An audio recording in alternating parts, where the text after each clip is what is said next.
As far as the S&P, ultimately held that zone. So here's today. We dropped down, came right back up. I really thought so. This is why I didn't do much today, and I told Cody this last night because Cody ran the midship last night.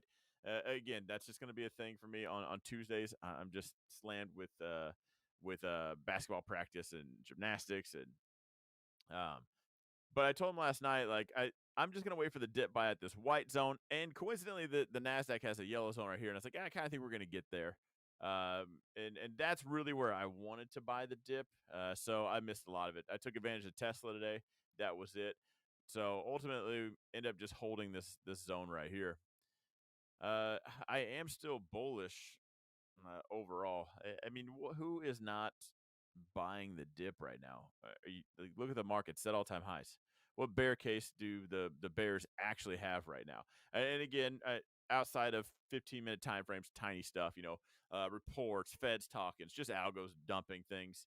There's not any huge catalyst, I don't think, probably until after the elections. Individual tickers do, like Tesla, they're still earning season. But the overall markets, I don't think anybody's going all in or all out probably until after the elections. Um, Someone said Cody is mean. Cody's very moderate.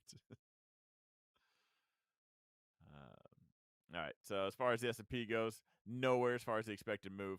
The Nasdaq. See, I actually, when we were headed south, I thought this zone was going to break, this blue zone right here, and I'll zoom in a little bit for the people on mobile. Earlier today, I kind of thought, again, I thought that was going to break and I was going to buy the dip right here. So I didn't get the opportunity to do anything. We really just bounced. We played the back and forth game. And again, blue is speed bump zones. So hourly time frame. Yellow is 4 hour or daily. So I didn't really get the opportunity, which is why I wasn't crazy about anything today. It did just play the ping pong game and kind of get back up top.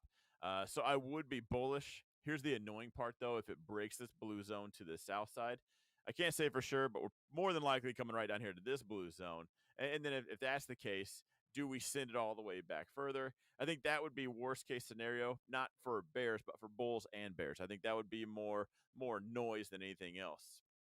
Um, so hopefully it's a lot easier to just to trade the less noise, just the individuals just getting in and out kind of nonsense. At this point right now, price action wise, I would think we start a grind back up. Don't ignore my comment.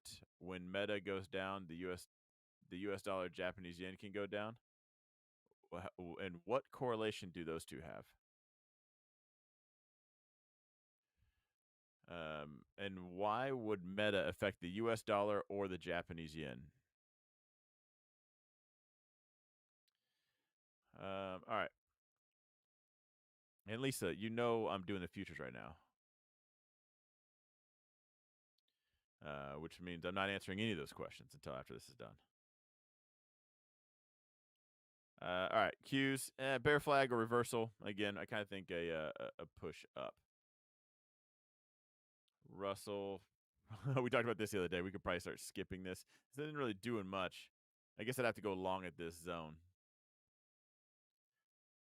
Um, this was Tom Lee. When you guys see this line, this is not my line. This is what Tom Lee, analyst on TV and all the YouTubers talking about him. He thinks that's going to happen by end of year, and it was on this date. So for that to happen, we need to be somewhere on this trajectory. So congrats to anybody in the small cap if he's right. That'd be quite explosive. Tom effing Lee.